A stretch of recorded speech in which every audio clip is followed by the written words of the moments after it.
Beautiful and brilliant people of the internet, welcome back. And y'all dumb and ugly ones too.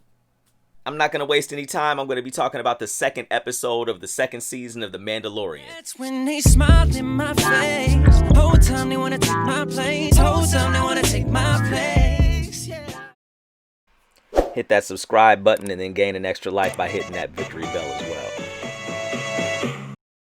My main complaint about the first installment of the second season, it was a very safe and simple, not complex at all formula.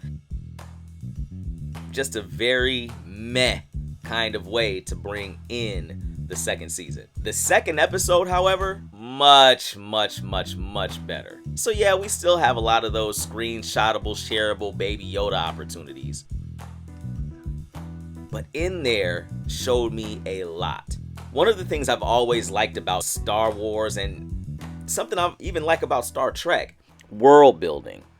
It's very easy to have suspension of disbelief when you have this amazing, beautiful world with tons of different characters and creatures from who knows where. Could be across the galaxy, could be from a different timeline, a different dimension, but they all end up in one place. They speak different languages, they're very colorful, and albeit very strange in some cases, it adds to making you feel like you really are in an intergalactic place. This episode actually features a creature so foreign to them, Mandalorian, and the viewer doesn't even speak the language of this creature, which is a great touch and adds to the actual suspense and drama and conflict later on. So now you take our protagonist, who's already in charge of a very defenseless,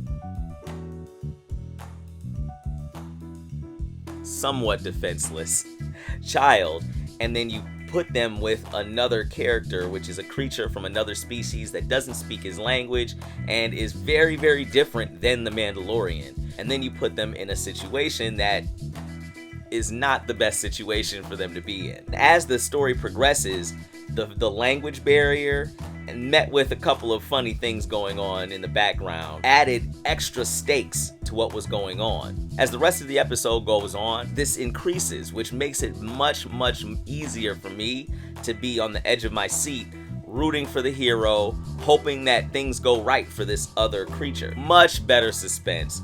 Even the moments where Baby Yoda was funny were funnier in this episode.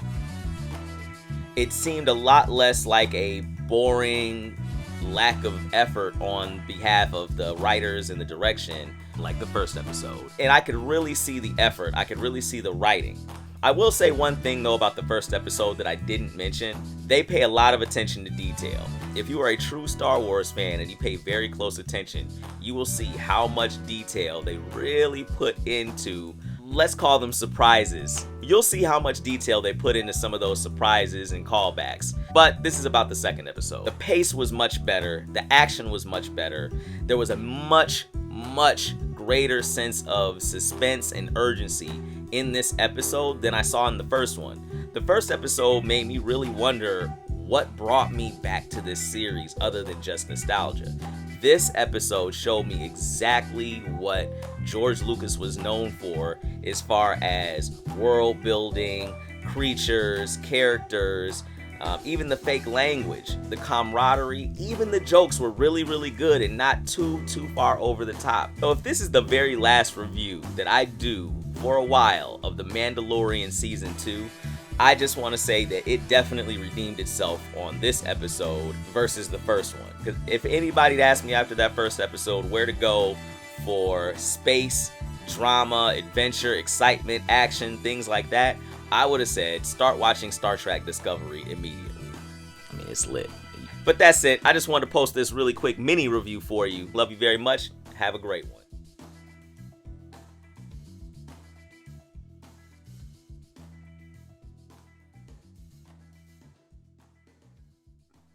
Well, dude, there you have it.